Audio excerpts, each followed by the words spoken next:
গত শেখ হাসিনার আমলে 17 বছরে যা বেড়েছিল 3 মাসে ততটুকু গ্যাসের দাম তারা বাড়াতে সক্ষম হয়েছে। বিএনপি ইতিমধ্যে অজনপ্রিয় একটি সরকারে পরিণত হয়েছে। তারা বলেছিল যে বিদ্যুতের দাম বাড়বে না, কিন্তু বিদ্যুতের দাম 2 বছরের মধ্যে বাড়বে না বলার ঠিক 2 মাস পরে বিদ্যুতের দাম বেড়ে গেছে। এবং বিদ্যুতের দাম বাড়া মানে কিন্তু প্রত্যেকটা জিনিসের দাম বাড়বে, এবং এই দ্রব্যমূল্যের ঊর্ধ্বগতির যে চ্যালেঞ্জটা, এটা প্রত্যেক নাগরিককে আপনাকে আমাকে ভোগ করতে হবে। কারণ আমাদের তো আয় রোজগার বাড়ে নেই, সাধারণ জনগণের আয় রোজগার বাড়ে নেই, কিন্তু খরচ বেড়ে যাবে। এর বাইরে আমরা গ্যাসের দাম দেখলাম যে 1200 থেকে 1300 টাকা থেকে এখন প্রায় 1900 টাকার কাছাকাছি, অলমোস্ট 50% গ্যাসের দাম বেড়েছে। মানে এটা গত শেখ হাসিনার আমলে 17 বছরে যা বেড়েছিল 3 মাসে ততটুকু গ্যাসের দাম তারা বাড়াতে সক্ষম হয়েছে।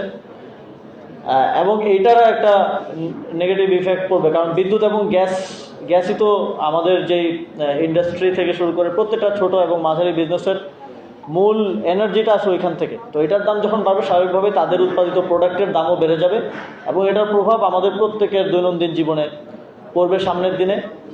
তো বিএনপির এই যে অ্যাডমিনিস্ট্রেশন, একই সাথে অ্যাডমিনিস্ট্রেশন পরিচালনায় ব্যর্থতা এবং গণঅভ্যুত্থানের আকাঙ্ক্ষা বাস্তবায়নের ব্যর্থতা, এই সব কিছু মিলিয়ে বিএনপি ইতিমধ্যে অজনপ্রিয় একটি সরকারে পরিণত হয়েছে। আপনারা দেখেছেন যে কোনো একটা জেলায় এমপি অথবা মন্ত্রীর সংবর্ধনা অনুষ্ঠানের সামনে চেয়ারে কেউ নাই।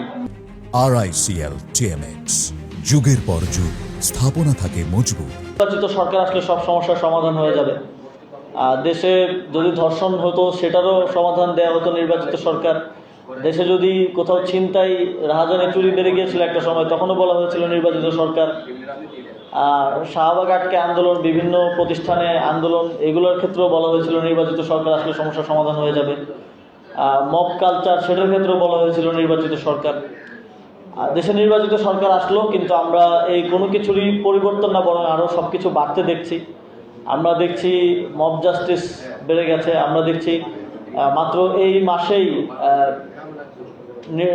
ধর্ষণের শিকার হয়েছেন 84 জন, এর মধ্যে 6 জন শিশুকে ধর্ষণের পরে হত্যা করা হয়েছে।